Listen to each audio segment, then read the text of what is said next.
దేవుని కొరకు హతసాక్షులుగా మారడానికి వారు సిద్ధపడుతున్నారు. కానీ దయచేసి నైజీరియాలోని మా సహోదరుల కోసం ప్రార్థించండి.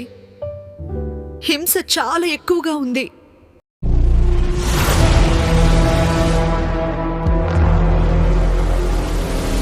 యేసుక్రీస్తు శ్రేష్ఠమైన నామం పేరిట బైబిల్ పవర్ మినిస్ట్రీ తరపున మీ అందరికీ నా హృదయపూర్వక వందనాలు. ప్రియమైన దేవుని ప్రజలారా, ఒక దారుణమైన, వేదనకరమైన, బాధకరమైన, కన్నీరుతో నిండిన సంఘటన నేను మీతో పంచుకోబోతున్నాను. ఇది నా భారంతో, దీని గురించి భారంతో ప్రార్థన చేద్దాం. భారంతో చేద్దాం ప్రార్థన. మరచిపోవద్దు ఈ సంఘటన గురించి. ఖచ్చితంగా ఈ మాటలు వినండి. జరుగుతున్న పరిణామాల గురించి నేను మీకు చెప్తున్నాను. మణిపూర్లో ఏమి జరిగిందో, ఎంతగా ఊచకోతలు కోసి మనుషులను చంపి ఆ యొక్క శరీర భాగాలను చెట్లకు వేసి మానభంగం చేసి ఎంతగా బాధ పెడుతూ వచ్చారో, అంతకంటే దారుణంగా నైజీరియా ప్రాంతంలో మంగళవారమున అర్ధరాత్రి ఒక బాధకరమైన సంఘటన జరుగుతూ వచ్చింది. ఒక వేదనకరమైనది. అందరు నిద్రపోతున్నారండి, అందరు నిద్రపోతూ ఉన్నారు. అప్పటికే టైము నైట్ అయిపోయింది. నిద్రపోతున్న ఇంటిలో కొంతమంది క్రైస్తవులు ఉన్నారు. చాలామంది ప్రార్థన చేసుకుంటున్నారు. ఎక్కడి నుంచి ఉపతి వస్తుందో తెలియదు పాపం. ఆల్రెడీ కొన్ని వేల మందిని చంపారు, పూడ్చిపెట్టారు, కాల్ చేశారు, తగలబెట్టేశారు. దాదాపుగా చీకటైతున్న సమయమున పొదలలో నుంచి చాలా మంది తుపాకులు పట్టుకొని వచ్చేసారంట. పొదల్లో నుంచి తుపాకులు పట్టుకొని వచ్చి అక్కడ నిలబడి ఇద్దరు యవనస్తులను వాళ్ళ తల్లిదండ్రులు చూస్తూ ఉంటేనే వాళ్ళ కళ్ళ ముందే కాల్చి చంపేశారు. వాళ్ళని ఎప్పుడో ఎత్తకపోయినారంట. ఎత్తకపోయి వాళ్ళ దగ్గర తీసుకొచ్చి చంపేశారు. అక్కడే తల్లిదండ్రులు ఏడుస్తూ ఉన్నారు, బాధపడతా ఉన్నారు. అక్కడున్న వాళ్ళని కొంతమందిని పాడు చేయడం జరుగుతూ వచ్చిందంట. వాళ్ళ షాపులు తగలబెట్టేశారు, వారికి ఉన్న స్కూటర్లు తగిలిపెట్టేశారు, వారికి ఉన్న బండ్లను తగలబెట్టేశారు, ఇళ్లను కూడా తగలబెట్టేశారు. రాత్రికి రాత్రే రక్తము ఏరులై పారింది. ఎన్నో గంటల సేపు ఆ యొక్క తుపాకుల మోత మోగుతా ఉంది. క్వారే అనే ఒక రాష్ట్రము ఆ ప్రాంతంలో ఒక ప్రాంతం. వేదనకరమైన సిచ్యువేషన్, బాధకరమైన సంఘటన. ఊహించలేదు రాత్రిపూట ఏం జరుగుతుందో. ఆల్రెడీ ట్రంప్ దీని గురించి వార్నింగ్ ఇచ్చాడు. అక్కడికి కొంతమందిని పంపించాడు కూడా. అక్కడికి కొంతమంది మిలిటరీని పంపించాడు. వారు ఎక్కడికి పంపించారో అక్కడ టార్గెట్ కాకుండా, ఎక్కడ ఈ మిలిటరీ వ్యవస్థ లేదో అక్కడికి వెళ్ళి కొంతమంది చంపేసి వాళ్ళ డబ్బులు దోచుకుని వెళ్ళిపోయారు. పోలీసులు అప్పటికే ఇన్ఫర్మేషన్ అయిపోయింది. ఆ నైజీరియా దేశంలో ఉన్న ఆ క్వారియా ప్రాంతంలో ఉన్న పోలీసు వాళ్ళు అప్పటికే వచ్చారు. వచ్చిన పొదలను తప్పించుకొని వెళ్ళిపోయినారు. జరగాల్సిన నష్టం జరిగిపోయింది మొత్తం. వాళ్ళు ఎందుకు వాళ్ళ మీద దాడి చేస్తున్నారు? కారణం ఏంటంటే, మొట్టమొదటిగా వారు నైజీరియా ప్రభుత్వానికి మీరు మాట వినకూడదు, మేము చెప్పిన మాట వినాలా అని ISIS తీవ్రవాద సంస్థ కలిగిన ఒక సంస్థ అది. అక్కడున్న ప్రజలందరినీ చంపేశారు. పాతి పెట్టడానికి కూడా స్థలం లేని పరిస్థితి. కత్తులతో నరికేశారు, తుపాకులతో కాల్చేశారు. క్రైస్తవులు అని తేడా చూడకుండా, క్రైస్తవులని జ్ఞాపకం చేసుకోకుండా వారు చంపుతూ వచ్చారు. మరి ఎవరు చంపారు ఇది తెలుసా? ఎవరు చంపారో తెలుసా? అక్కడ ఉన్న మత ఉన్మాదముతో చేరిన ముస్లిం తీవ్రవాద సంస్థలు కలిగిన కొంతమంది చంపుతూ వచ్చారు. ఆ గ్రామంలోనే కొంతమంది ముస్లిమ్స్ కూడా ఉన్నారు. వారిని వదిలిపెట్టారా? వాళ్ళని వదిలిపెట్టల. వాళ్ళు కూడా మేము లొంగము, మేము ప్రభుత్వానికి లోబడతామంటే వాళ్ళని కూడా చంపేస్తూ వచ్చారు. దాదాపుగా క్రైస్తవులనే చాలా మంది చంపుతూ వచ్చారు. వేదనకరమైన సిచ్యువేషన్. లెక్క పెట్టడానికి కూడా చాలా కష్టంగా అనిపించిందంట.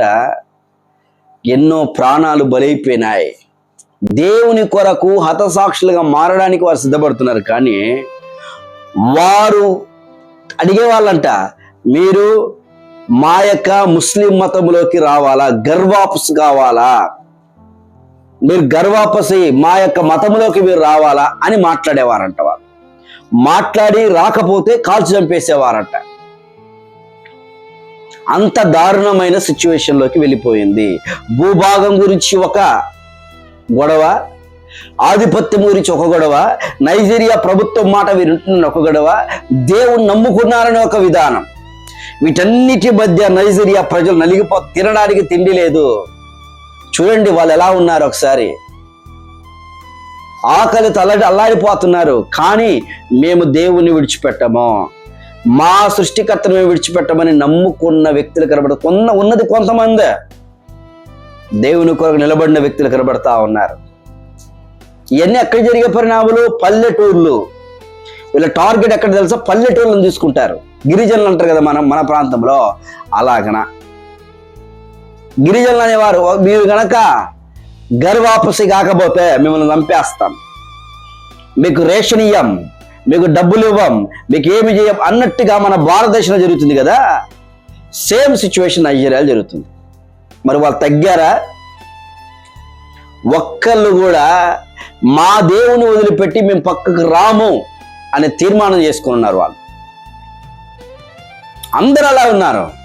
మందిరాలు కూల్చేసి కాల్చేసి బాంబు పెట్టి లేపితే ఉదయం కల్లా మళ్ళీ వెళ్ళి ఆదివారం అయితే అందరూ వెళ్ళి ఆరాధన చేసేవారంట. కాలు చేతులు ఇరిగిపోతే చూడండి ఎంత బాధకరమైన పరిస్థితి. ఆ ప్రాంతంలో నైజీరియా అతిపెద్ద మందిరం ఉంది, ప్రపంచంలోనే పెద్ద మందిరం. అక్కడ వాళ్ళు వచ్చి సహాయం చేసేవారు.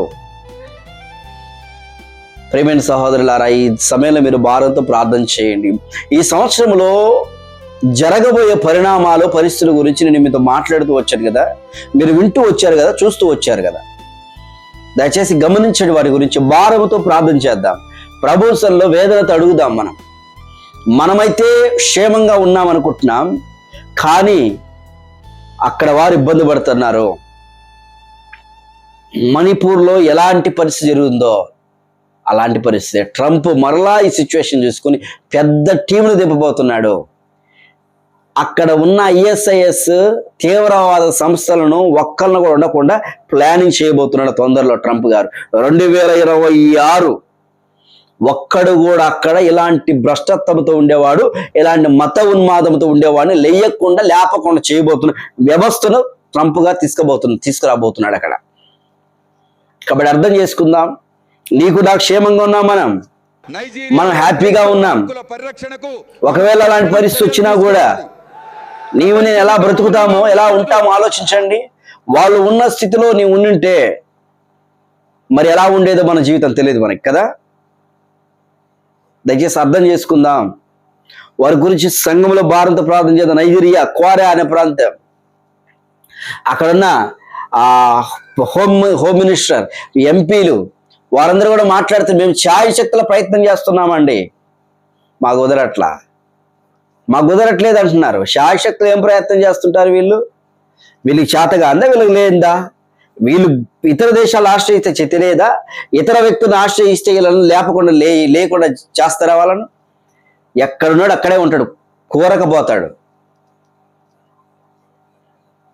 దేశాలలో చాలా పట్టుత్వం ఉంది. ప్రపంచమంతటా క్రైస్తవులే ఉంది. ప్రపంచమంతటా క్రైస్తవులే. ఒక్కసారి క్రైస్తవులు వేస్తే ఏం చేస్తారు? క్రైస్తవ టెక్నాలజీలు ఎన్ని ఉన్నాయి?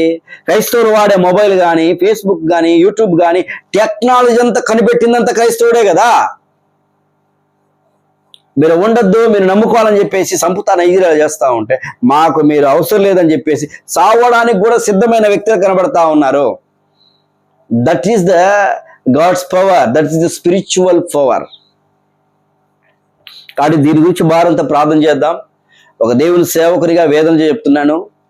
ఆదివారం కూడా అద్భుతమైన ఆరాధన జరుగుతూ వచ్చింది. హెబ్రీయుల రాసిన పత్రిక 12వ అధ్యాయం 1వ వచనాన్ని తీసుకొని యుక్తమైన సేవ ఎలా చేయాలో దాని గురించి మాట్లాడుతూ వచ్చాను నేను. యుక్తమైన సేవ 3 విషయాలు. యుక్తమైన సేవ చేయడానికి 3. మొట్టమొదటిగా పరిశుద్ధముగాను, రెండోదిగా అనుకూలముగాను, మూడోదిగా సజీవ యాగముగాను అనే 3 పాయింట్లు చెప్పడం జరుగుతూ వచ్చింది. లైవ్ ఇవ్వడానికి కూడా కుదరలేదు.